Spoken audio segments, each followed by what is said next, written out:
Hey dudes, welcome to Splat from the Past, the only 80s themed horror and sci-fi show where things could get totally radical. Now today I will be welcoming a director of a very overlooked cult classic from the 80s. Her name is Linda Feferman, and she directed the 1985 cult classic 7 Minutes in Heaven. If you grew up in the late 80s, you remember watching this movie before or after school on HBO. If you didn't, you need to go on YouTube or buy a copy of it off of eBay. It stars Jennifer Connelly, Maddie Corman, a frequent guest of the podcast, the very underrated Byron Thames, Polly Draper, Marshall Bell, so many great actors. And I'm having Linda on the show today to talk about that movie. That's her only theatrical movie. She's done a lot of short films and documentaries, but that's her only theatrical film, and I'd like to find out why, because she has an obvious talent there for feature films. I wonder why she transitioned into documentaries. Well, I will find out, and it's going to be great. So yeah, here is my interview with Linda Feferman. Well, welcome to the show. This is such a great honor. Thank you so much for taking the time today. Oh, God, thanks for asking me. Absolutely. Love to talk about this film. Yes. But before we do, let's go back a little bit. Did you gravitate toward film early on in your childhood? No. There's nothing in my childhood that would at all suggest anything about me being a filmmaker. Wow. Wow, what did you want to be in your childhood? Well, the first thing I wanted to be was a dietitian. Mm-hmm. And then the second thing I wanted to be was an anthropologist. And then dietitian was when I was in grade school, I think. I had a friend whose mother was a dietitian. Mm-hmm. Anthropologist was in late high school and early college. I don't know if I even knew what an anthropologist was.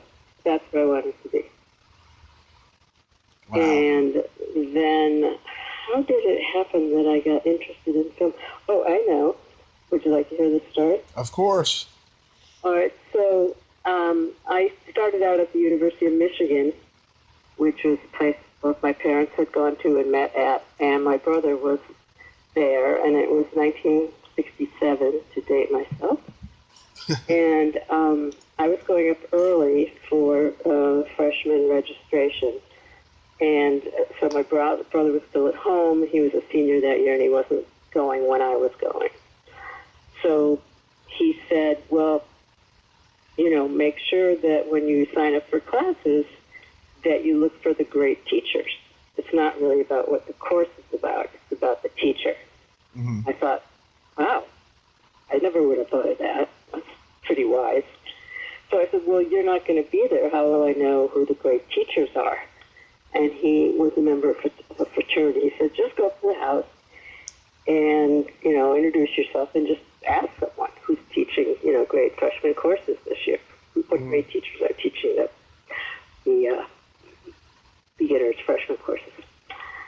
So there I was on the first or second day at the University of Michigan in Ann Arbor, and it seemed like a great idea to go walk into a fraternity house. And so I went in dutifully, and the first guy I met, whose name I remember because he changed my life, his name was Lee Hess. Mm-hmm. And I said to him, I need to sign up for courses, and I want to know who the great teachers are. And he said, oh, no. I said, well, I need to go sign up for courses. And, yeah, I need to know who the great teachers are. And he said, well, why? Don't you want to sign up for something based on what it's about? I thought, oh, how unknowing of him, having just learned this great secret from my brother. Mm-hmm. And he said, well, what are you interested in? And I said, photography, because I had a boyfriend who was a photographer when I was in high school. And I didn't really like the taking of the pictures as much as I liked developing the pictures and changing around what they looked like, essentially editing. Yeah. Sure. And and so he said, "Oh, cinematography, what a wonderful field, and there's a great teacher." And a ding went off in my head. And he, I said photography, and he misheard it as cinematography. But he said the right two words, great teacher. And that's how it all started. Wow, that's crazy how you can go your whole life wanting to do one thing and then something just suddenly comes up that you find that you're good at, Well, that was the amazing thing, is that there was nothing in my past that should have made me good at it, but I actually was. Yeah. And I had no inkling of that. Mm-hmm. You made a short film about menstruation. Yeah. With Jonathan Banks was in it.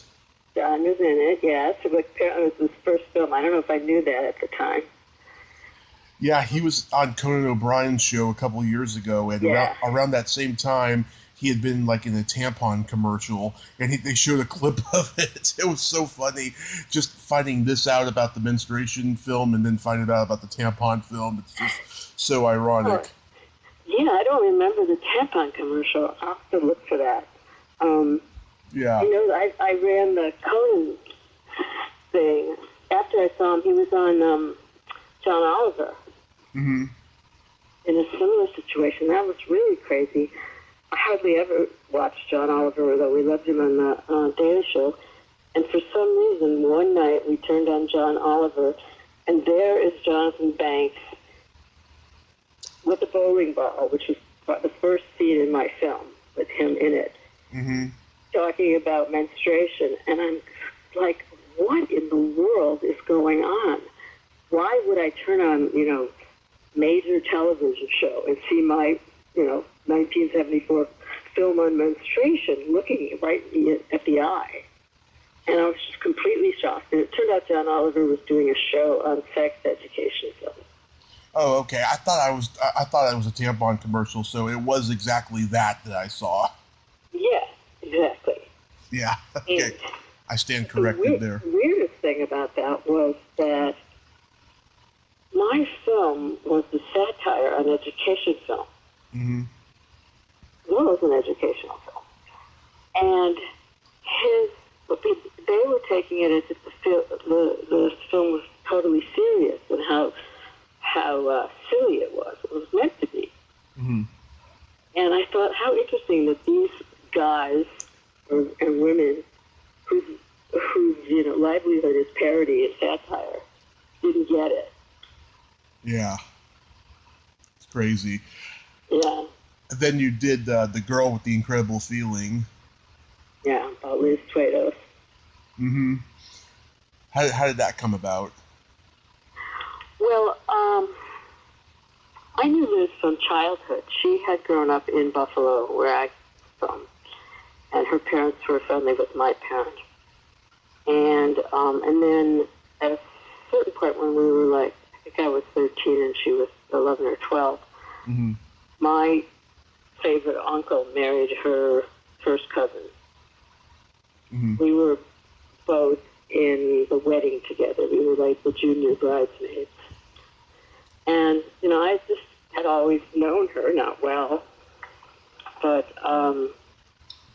when I moved to New York to transfer to NYU to go to the film school after, I took this course at Michigan. There were only 2 filmmaking courses at Michigan at the time. So when I finished those, I decided, since I did want to stay in college, I transferred to NYU. Right. In my last 2 years there.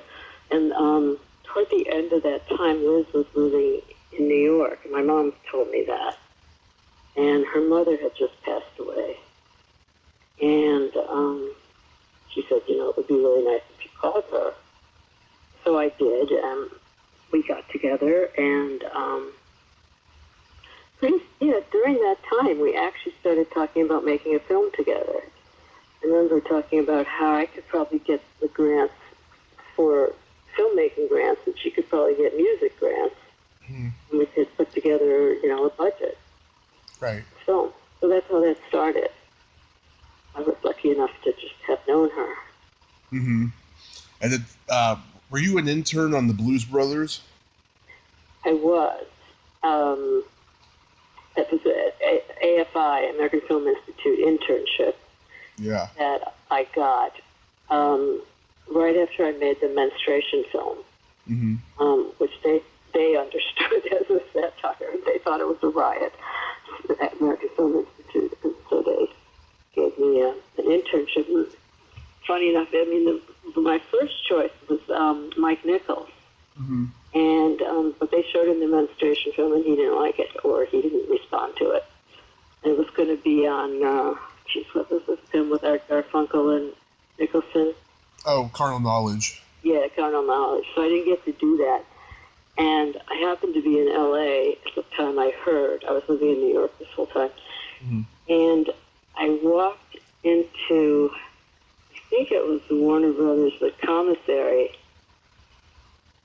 And for some reason, did I know John Landis or something like Landis had said, that he would accept me as an intern. And I walked into the commissary, and there he was, and he said, "Oh, I'm really excited. You can come to Chicago with us, and I'm going to give you $200 a week." And I thought, well, that sounds really great. Here, Mike Nichols didn't want me, and these guys are actually going to pay me, which is not really what usually happens in an internship. Yeah. And they're going to take me out of town and pay my hotel and give me a per diem. So that was a very nice plum come my way. Yeah, that was a nice experience. It started out to be a really great experience. When I first got to Chicago, I basically worked as John's assistant because his AD hadn't come in town yet. Mm-hmm. And the first week was when they before shooting, but the first week I was there, they did all the recording. So I got to go to these recording sessions with Aretha Franklin and James Brown. Wow. And Ray Charles. That was incredible. I mean, there they were, like 4 feet from me. Yeah. Then when the AD came on board, he really didn't want me around. So at that point, it became sort of an unpleasant experience. Wow. Yeah. That's weird. Did you ever find out why? Yeah, I mean, I was a young woman, and, I thought I knew what I was doing, and, he just didn't want, didn't want to be bothered. Didn't want, I mean, it was a lot of that when I was, first bunch of years when I was making films. Had a hard time working with cinematographers who were mostly male, mm-hmm. And editors, and they were just mean to women as directors. Oh, so terrible. I mean, that's, what happened to me at NYU. When I transferred to NYU, I got into, it was called junior production. I came as a junior. And I got into, there were 2 classes being taught, Haig Manoogian and Marty Scorsese. Mm-hmm. I was put into Haig's class, and, he was a great guy, basically, but he just didn't think women could be directors. And he said that in the first class. I just walked out of the class and walked down the hallway and saw Marty, and I just went up to him and asked him if I could change and be in his class. And he said yes. And, otherwise I would have been shut down in that area. Yeah, oh my God. Scorsese was one of your teachers? Say it again? Scorsese was one of your teachers? Yeah, he was a teacher for basically the filmmaking course of the film school, mm-hmm. which is what's called junior production. They had a writing course. I think they had an editing course. Oh, yeah, they had an editing course with Carl Lerner. Clute. Yeah. Yeah, he was great. He said, I never want to be able to guess what you're going to cut to next. But that. I always remembered that. Yeah. Oh, my God. So what's the genesis of 7 Minutes in Heaven?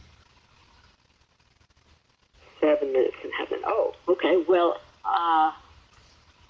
right before I started working on the Blues Brothers, I was living in New York, and let me go back a year or two. I made the menstruation film, and at the very last minute, I decided to send it in for a film festival, a women's film festival in Chicago. And I had resisted doing that because I thought, why can't I be part of a film festival? Why does it have to be a women's film festival? You know, this was like 1973 or 4. Yeah. And so I waited until it was almost impossible that it would get there on time, and we didn't have FedEx. Yeah. We had special delivery, which was the fastest way you could send it, special D. And so I went to the post office on the last possible day that Special D could reach Chicago, hoping that it indeed would, and sent it in. And a few months later, I got this program in the mail, for a booklet, quite extensive, and it had a couple paragraphs about every single film that had been in the festival. And it had this great review of the menstruation film. And I remember the opening line was, Linda Feferman is possibly the only woman director working who has a sense of humor. And I thought, that's really great. And went on from there. Yeah. And 6 months or so after that, I got a call from another woman whose name I remember, like he has his name. Her name was Valerie Hoffman. And she called to say she was working for Coppola, and that she had read the review in the Chicago program, and they wanted to see the menstruation film. Mm-hmm. This was something I almost didn't do again. And so I sent it there, and then a few months later, I think I got a call that Francis wanted to meet me, and so I guess a few months after that, I was invited up to Sherry, Netherlands, which is where his apartment was, or maybe still is. And interestingly enough, this guy named Fred Ruth came in the room and to talk with me, to interview me, I thought. You know, I didn't meet Francis until the end.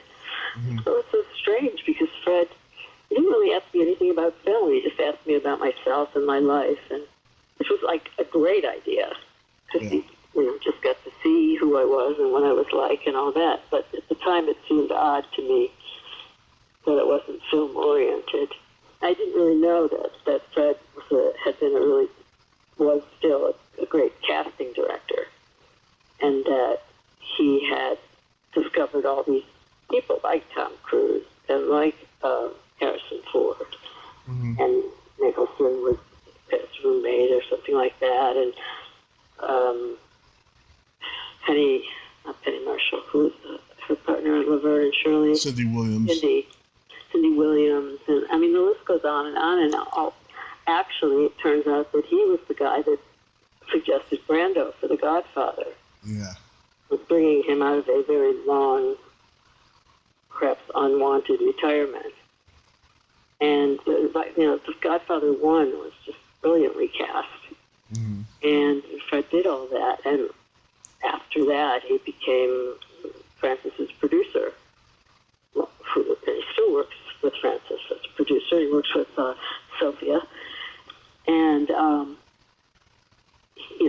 he does much more than just casting, but that's one thing he oversees. And which is how we found Maddie Gorman and Jennifer Connelly. Wow. 7 Minutes in Heaven. Okay, so I met them, and Francis, when I finally did meet him, he came in the room, he said, well, we're starting a studio. This was the Zoetrope Studios. And we just want to keep in touch with the women filmmakers, and maybe someday we'll do something together. Mm-hmm. And then I had heard also from a friend of mine, Martha Coolidge, that she too had been interviewed by Francis and Fred. And So then again, nothing may have happened for a year or two, and then all of a sudden one day, Fred called me up and said, "It's Francis's 40th birthday this weekend. Why don't you come out to Napa and see if we can get something going, with a film or something for you?" Mm-hmm.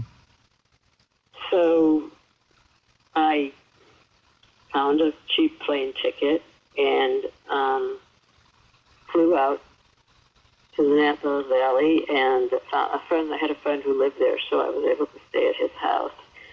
And it was this, it was like the wedding in The Godfather 1. It was just hundreds of people outside on a lawn and music and orchestras, and then there was like a landing strip, and De Niro would fly in a helicopter. And it was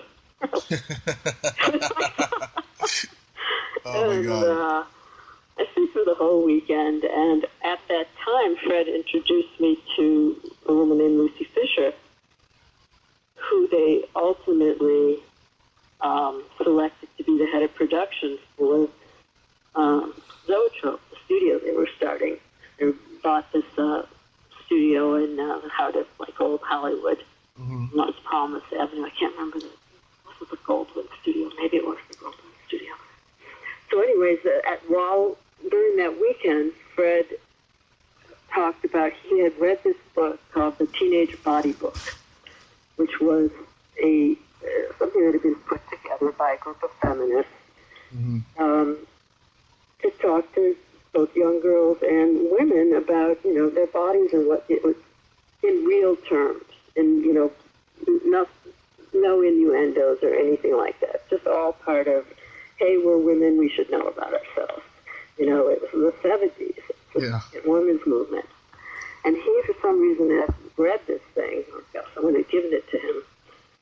And he said, we think you should, make a film about teenage girls, or come up with an idea and pitch it to us. That's what it was.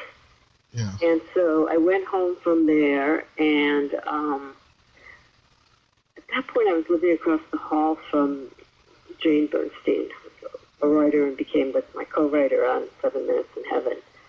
And because I said to Fred, well, I'd want to write it, with Jane, because we'd written another script. So we talked about it, and we threw out various stories. I mean, that was the thing, we had to come up with a story.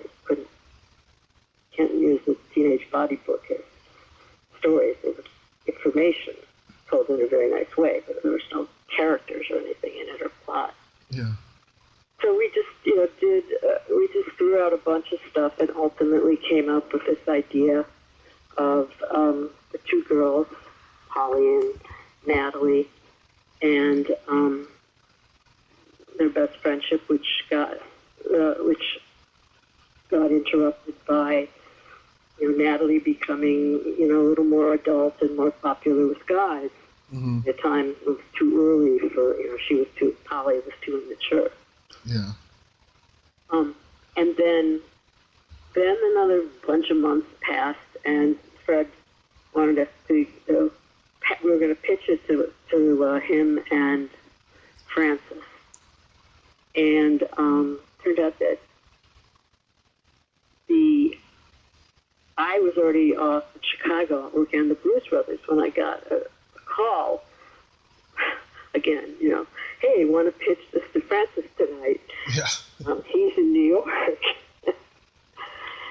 And so I was taking a plane back from Chicago, and I actually missed the plane. I mean, it was like right there at the gate, and the plane left. For some reason, I didn't hear the boarding call. And extremely upset about this, of course.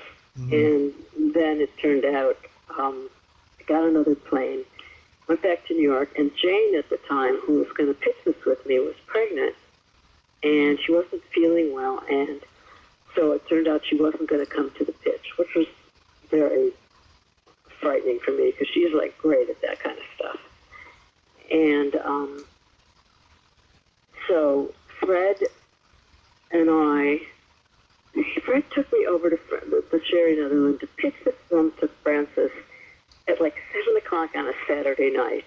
Mm-hmm. So I hadn't been telling him. And we ring the bell, and the Francis answers the door and says, Fred, I'm going out with my wife. I can't do this now. And he said, but, Sophia's free.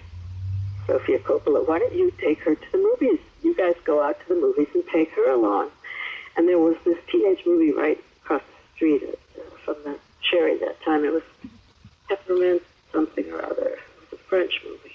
Mm-hmm. Teenage girls. And we all went to see it, the three of us. And then he says, Fred said, well, let's just do it tomorrow morning. So again, I show up with Fred. And Fred says, answers the door in his bathrobe. And he looks at us and he said, Fred, I'm eating breakfast with my family. And Fred said, well, that's okay. We can just come in and, pitch it to all of them. And so I sat there at the breakfast table with his whole family, the 3 kids and Ellie, his wife, and had to pitch this story without Jane. And the funniest part of the pitch was she was going to do this part. It was the opening. And so when you take, it's getting too detailed for you. Oh, no, go right ahead. She had this idea. So you take a match, a paper match, and you peel it in 4 so that it has essentially arms and legs. Right. By the way, she said, and so she was going to peel 2 matches, put one on top of the other, and then light it from the bottom, and then the arms and legs, as they get lit on fire, start wiggling around, and then the last thing is the head of the matches going off. Right. She said, we're going to start the film like this. That was the opening pitch. And it was about, young kids and sex, getting introduced to sex. Well, so she wasn't there, and for some reason I did not pre-peel these matches. So the whole family sat there while I tried to peel these matches into arms and legs, and then I lit it on fire, and nothing happened.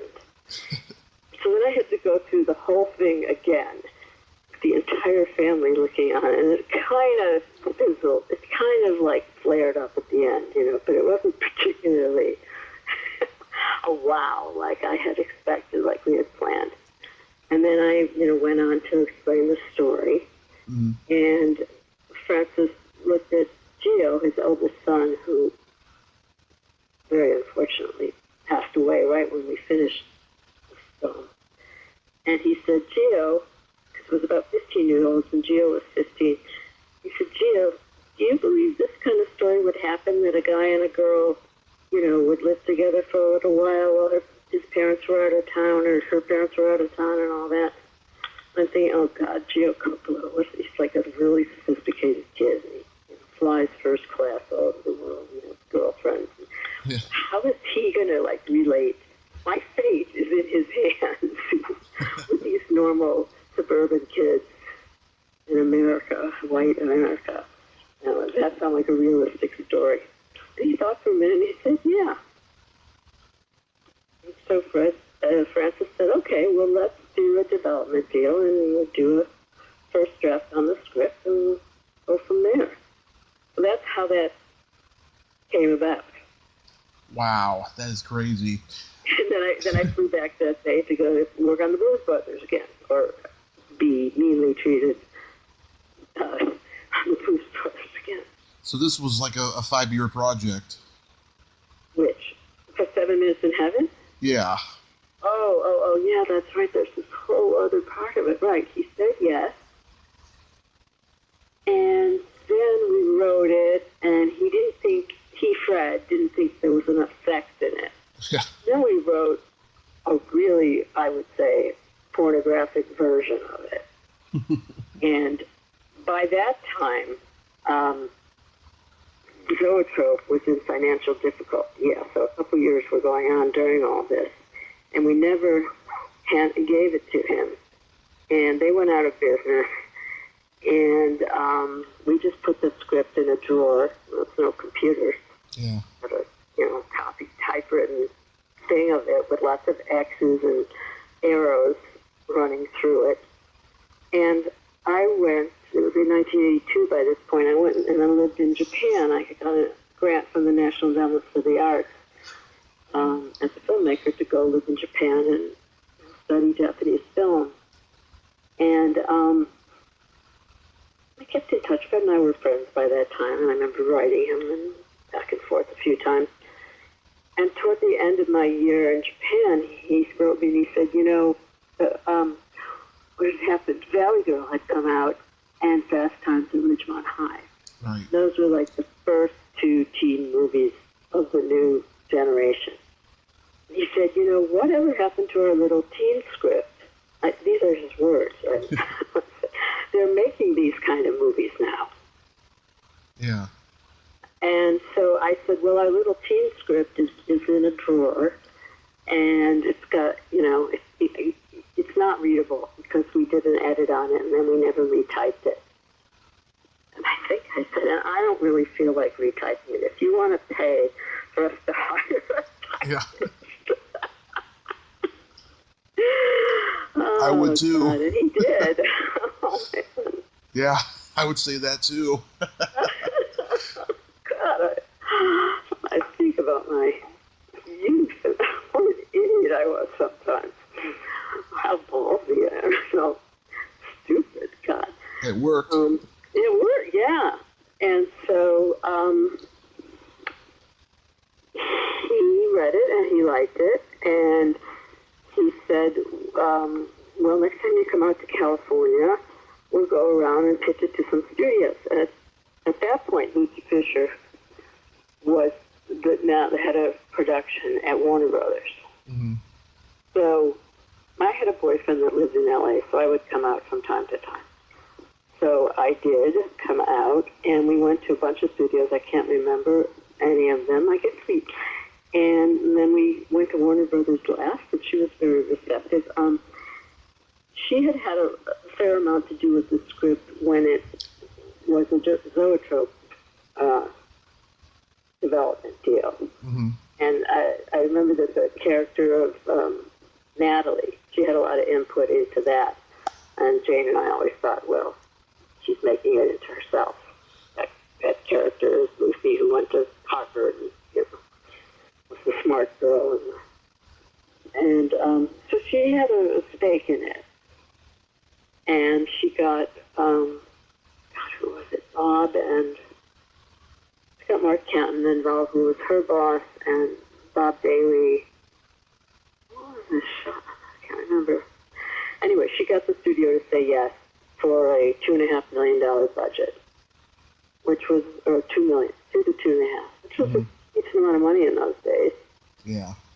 And, we went into production.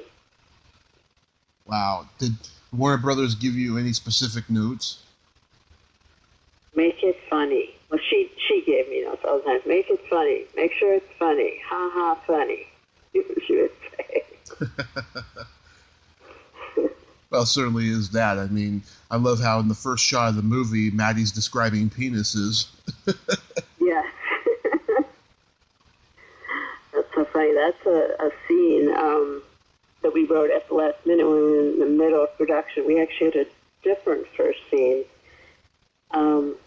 that, God, we were all so exhausted. We hadn't found a location for it. And Fred said, why don't you just rewrite the scene and make it simpler and, something we could do outside. And so we changed the first scene. I always thought, God, I'll never change the first scene in a movie again. So I'm glad to know that you really responded to it. Oh, yeah. I think Jane wrote that. Yeah. I was about 3 or 4 the first time I saw this movie on HBO in 1987. It was, it was on HBO before and after school all the time for years. I heard that, yeah. Yeah. I had. How many? Oh, go ahead. I had just seen it. I had just seen Labyrinth, so I liked watching Jennifer Connelly. I think she was coming off of Once Upon a Time in America when she did this. When she did 7 Minutes, yes.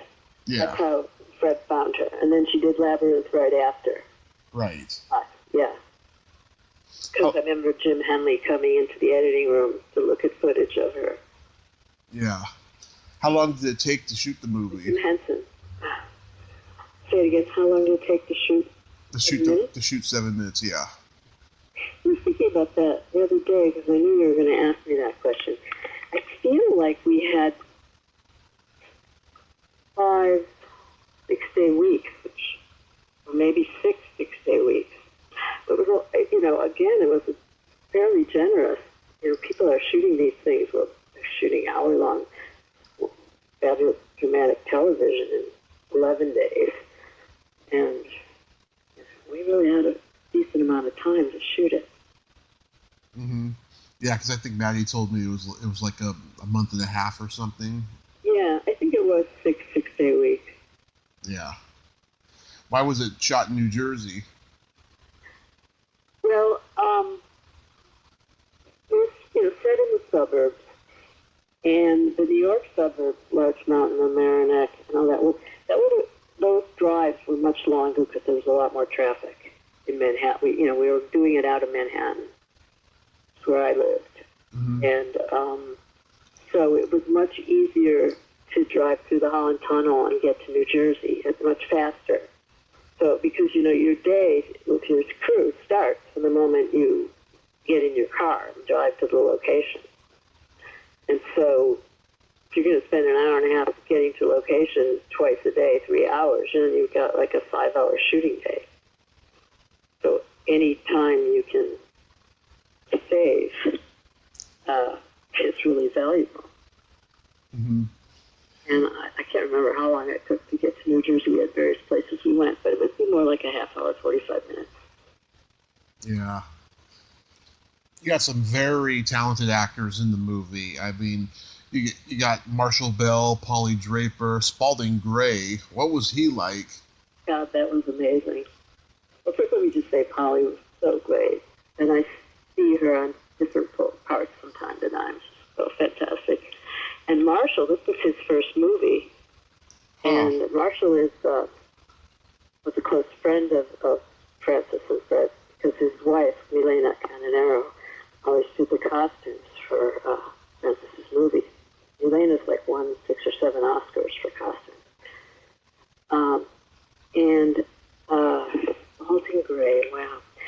We were setting up for his scene, and I remember someone shouting to the cameraman, "Get on the table," or something, or reach it from the table. And all of a sudden, it's Spalding's up, and we're talking to him, and all of a sudden he stands up on this table. Mm-hmm. What am I supposed to do now? It was like, he's just quirky enough to think someone would say that to him. Yeah. And of course, young Billy Wirth. Oh, yeah. Well, now this is another story. I really did not want to cast Billy Wirth. I hadn't even met him yet. Mm-hmm. We had this guy come in, and he was fantastic. He was like a big, hulking guy, but, with a really soft side. And I thought, geez, this guy would be scary. This is supposed to be a little bit scary to that girl, but she kind of, really wants to get introduced to sex, thinking that Natalie's already had sex. Yeah. And this guy's famous ball player. And so I was dying to cast him, and Fred said no, it was really too much like rough trade. And he just felt like Maddie was a nice girl, Polly was a nice girl, and she just wouldn't get involved with this guy. He was just perfect. Viggo Mortensen. Yeah, he would have been perfect. So while Billy Wirth did a decent job, I mean, he was never Viggo Mortensen to me. So, oh God, that was funny. Yeah, and Lauren Holly. Lauren Holly, oh yeah, she was great. She was perfect for that. Yeah, Maddie ended up doing another movie with her about 5 years later with Andrew Dice Clay, The Adventures of Ford Fairlane. Oh yes, I saw it. Yeah, that was fun. Yeah, they became close friends. Because by that time, Maddie was, he older, in her 20s, whereas he was like 15. Lauren would have been 18 or 20, 21. And we shot 7 minutes. Yeah. You know how age just disappears as you finish your teenage years. Suddenly you're all the same age. Right. I love that opening title sequence. Oh, wasn't that lovely? Yeah, with all the colors. Yeah. Oh, the what? With all the colors, yeah. Yeah, those, those, I wonder, I can't remember who did that. Just beautiful.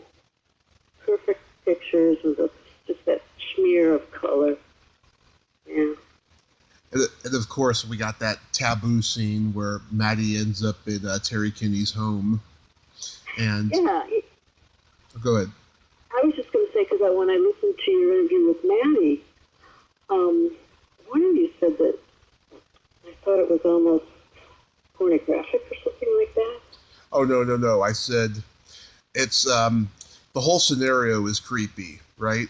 Creepy, that was the word you used, yeah. But it's very sweet because Maddie is so adorable, and she sells it by softening the creepiness with her charm. Well, yeah, but I think he's a really good guy. I think, that he never wanted to have anything to do with her. He just wanted to help her. Right. I always, maybe that didn't come across, but, it was sort of supposed to be, she could have really been in trouble being, going with this guy she didn't know. But first thing he wanted to do was call her parents, and, and he didn't want, she wanted to talk about sex, and Kevin have sex with him, know what it was like to have an orgasm, and he's like kind of embarrassed and doesn't want to talk about it, and, just one of these things like, she gets really lucky. Yeah. It's like with Viggo Mortensen or whoever, she would have gotten lucky because she would never gotten to that point. Right. And, that was my experience and Jay's experience with being a teenager and, kind of boy crazy. And we, could have gotten hurt. We did a lot of stuff we shouldn't have done, and we got lucky. And I think most young women do get, you do something really stupid and kind of luck out. Yeah. And that was what those two scenes were supposed to be, those two relationships were supposed to be. So, but you found him creepy.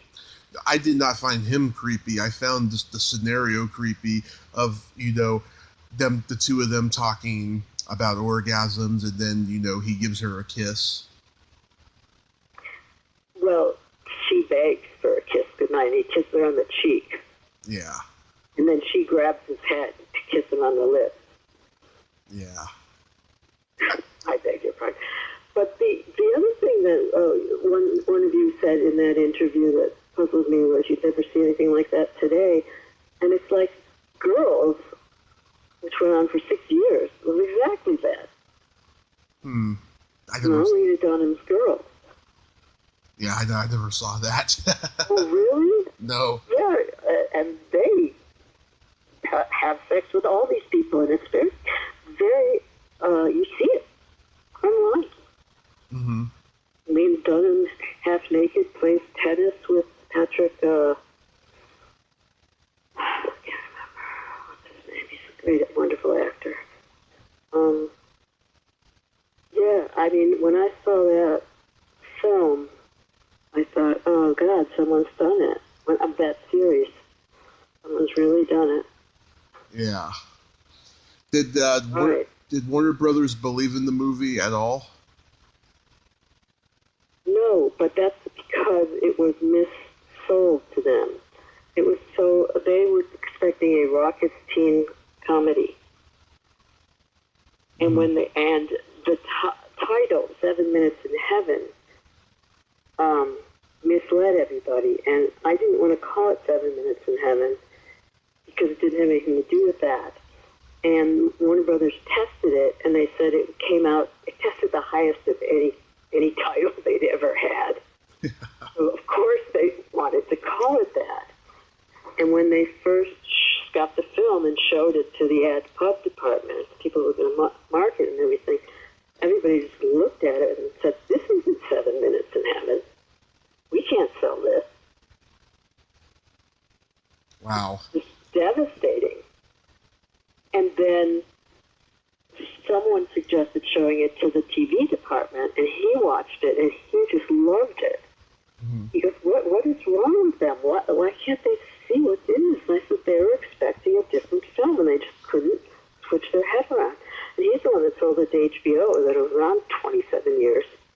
Yeah. You know, it took them about 4 seconds. So the idea of it, you know, finishing it felt like such a triumph. And then at the very first outing with Warner Brothers, they said, we can't release this. Just, it was funny. I felt like I had been really charmed. You know, you hear all these stories about quote-unquote Hollywood, which is not in Hollywood, but that's what everyone calls it, and how cruel and mercurial it is. And I had friends who were directors, and they had been in really unpleasant situations from time to time. And here I got through the whole thing, and then boom, the axe fell. Oh my God. Yeah, because it got a limited release, and I think Warner Brothers had just released Lady Hawk, and that movie was a huge movie, but it ended up not doing well. But then Warner Brothers bounced back that summer. They had so many blockbusters: The Goonies, Mad Max Beyond Thunderdome, National Lampoon's European Vacation, all these blockbuster movies and stuff. But yeah, that's really sad that they didn't see anything in it. Well, it's so interesting how now we call it spin. It was spun wrong. Do you remember any good reviews it got? Oh, it got great reviews, sure. Well, first of all, when this happened, Tom Luddy, who was a good friend of Francis and Fred's, Fred went to ask him what he thought we should do with it. He was, at that point, he wasn't in charge of Telluride Film Festival, but he was involved in it. He was like very, very involved. He was like the second, and after the Pences, Bill and Stella Pence, who founded the Telluride Film Festival. And Tom knew all about film festivals, and he said, well, there's this little film festival in Utah, and I think your film might do well there. And that turned out to be Sundance. So the film got admitted to Sundance. And now there was its audience. I mean, those were all people that were my age and Jane's age, and they just loved it. And it won a prize there, special jury prize. And that was the other thing, was that Warner Brothers wanted to market it to teens, and it really wasn't for teens. Mm-hmm. It was for young adults. Yeah. It was for people who had been through that recently. I always thought, do you remember Stand By Me, Rob Weiner's? Of course. Yeah, I mean, that was not necessarily a film for kids either. All the adults saw that, and that's what this was. But they didn't want to market it that way, and of course that was, you know, where it had its biggest hit, Sundance, with the right audience, who understood what was funny about it. Do people still come up to you and say that the movie impacted their life? They do, yeah. Oh, that's wonderful. You know, not all the time, but every once in a while someone will show up, once or twice a year. It's great. It's great. Oh, that's so wonderful that you got that longevity. Yeah. So now when you were 4, did you really, understand it or pieces of it? Or I did not understand anything about it. I just loved watching Jennifer and Maddie on screen. That's basically been my life since I was that age. It was basically, I loved watching just the actors, talk and perform, and then later I got what the whole plots were about and stuff. Oh, that's funny. Were you ever disappointed later on when you actually understood the movie that you had loved just by watching the actors? Not at all. No.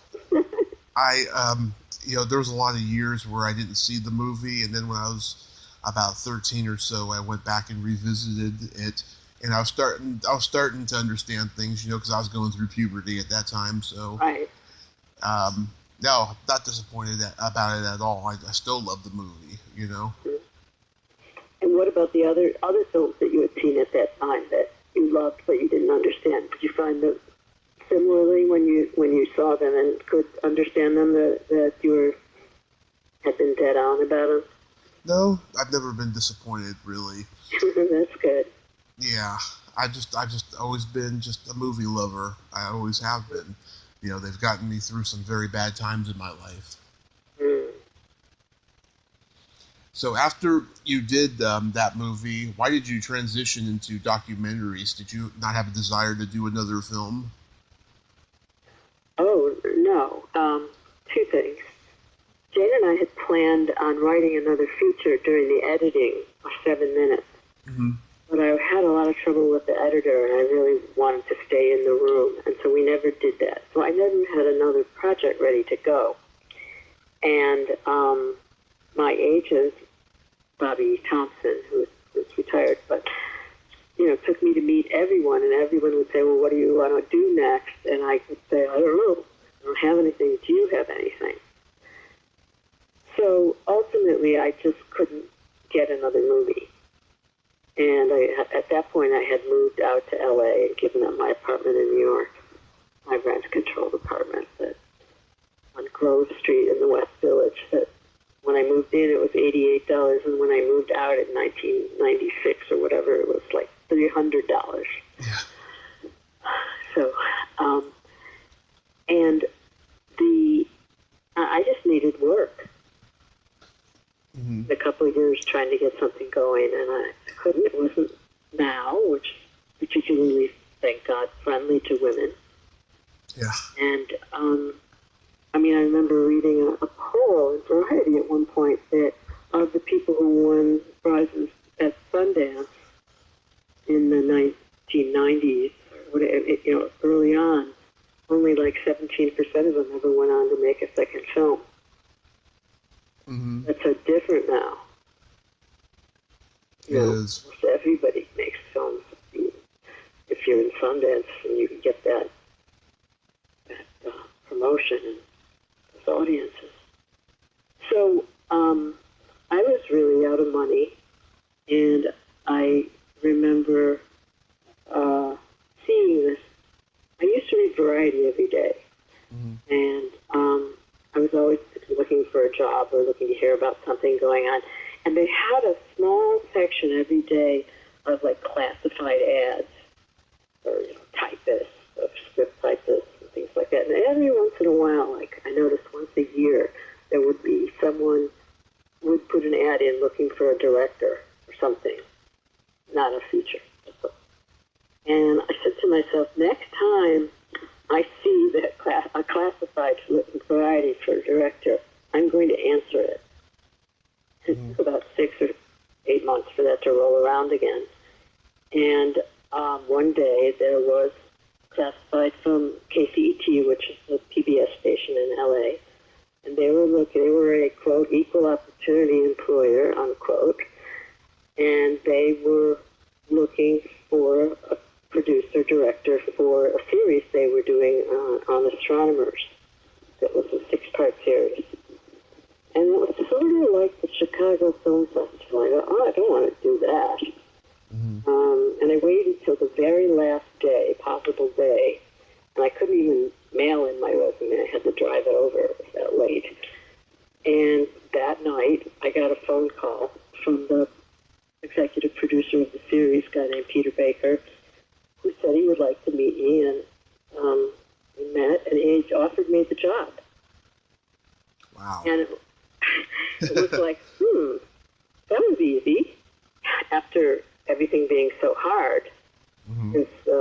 since after I finished 7 minutes, when Warner Brothers decided they didn't want to distribute the film, I thought, well, maybe this is easy. I kind of listen to this. And so I remember calling my girlfriend and saying, they've offered me this job, but, I can't take it. I want to, make a feature. And she said, but you'll have an office. You'll be able to use their fax machine. You'll be able to use their phones. You don't have to stop trying to make a feature. You'll just be working out of an office now. I thought, oh, that makes sense. So I took the job, and I turned out I just loved making films about scientists. Yeah, I mean, you got some cult success with Closer to Truth. shoot. Oh, yeah, that was really later on.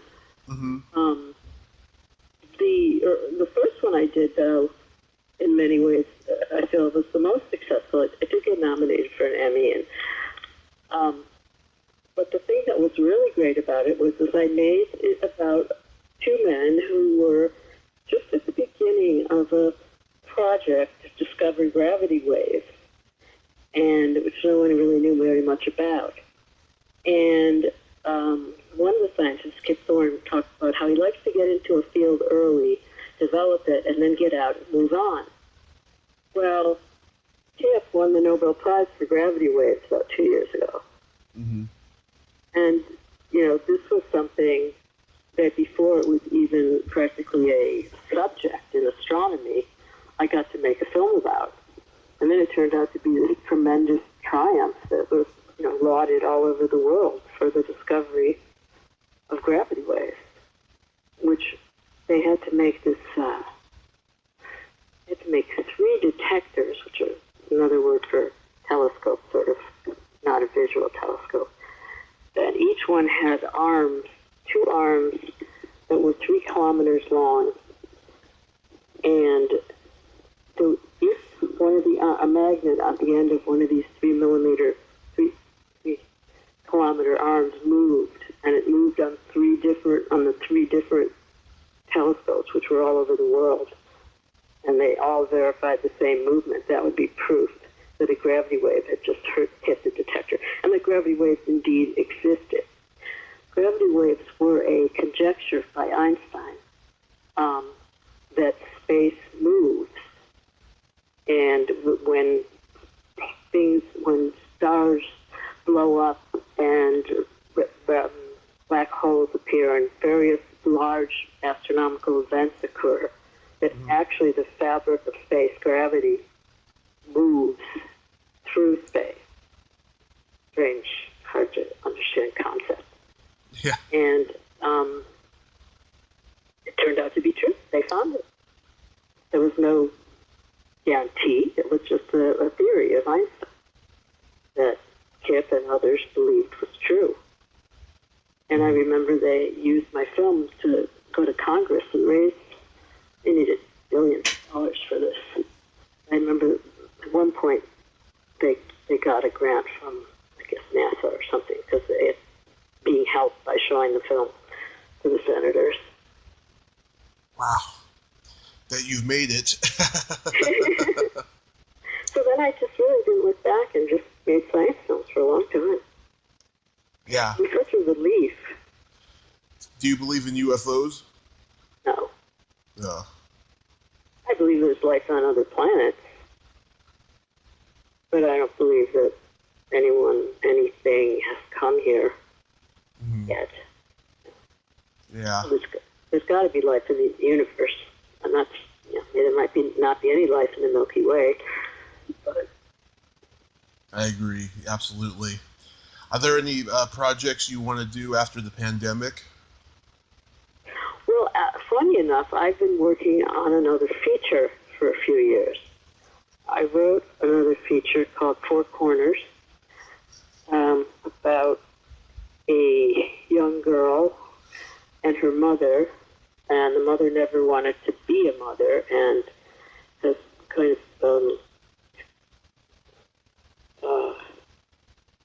what is the word for it? I'm forgetting my elevator pitch. It's kind of distance from her daughter, and they are driving in a car together through the Southwest, going to meet the dad, and they get caught in a flash flood, and they have to come together to figure out how to save their lives. And so I've been trying to get that made, trying to get an actress involved in that. I was hoping Jenny would do it, but at the time she said it wasn't really for her, and I think, I don't know, many reasons, and there's a zillion reasons why you can say no. She had just finished making a film about being the mother of a boy and with a troubled relationship between the mother and the son. So, could be that contributed, that it was too similar a subject. Yeah. Well, I will never know. Yeah. Well, that's good. You still talk to her. Yeah, it was wonderful. When that film was released, there was a screening. I think the Independent Film Project or something had, or Film Independent here in LA had a screening, and she was there. We reunited. It was lovely. Really lovely. Oh, that's wonderful. You've had an amazing, incredible life, Linda, and I hope you get that project made. Thank you. Thank you for wanting to talk with me. Absolutely. Thank you so much for coming on, and thank you for making a movie that will Uh, forever live in my heart, and so many 80s kids, too. well, you're completely welcome, and I hope I can make another movie that will live in your heart. I hope so, too. But in any event, it's wonderful of you to think of me, and I had a lot of fun talking with you. Absolutely. Thank you so much, and stay safe, and have a great day. Thank you. You too. Okay. Bye-bye. Bye-bye. Well, there you have it. Linda Feferman. Ain't she a sweetheart? Oh, what a nice lady. Amazing life, huh? And just how she fell into her gift. That is just awesome. Watch 7 Minutes in Heaven. It's a great, great, fantastic movie. If you like this video, everyone, please subscribe to my YouTube channel. Add me as a friend on Facebook. Join my Tommy Kovac comedian page on Facebook. Follow me on Twitter and Instagram and all that fun stuff. Well, that's all the time we have this week on Splat from the Past. Until next time, this is Tommy Throwback Kovac saying, there's no shame in living in the past, because the present sucks. Later, dudes!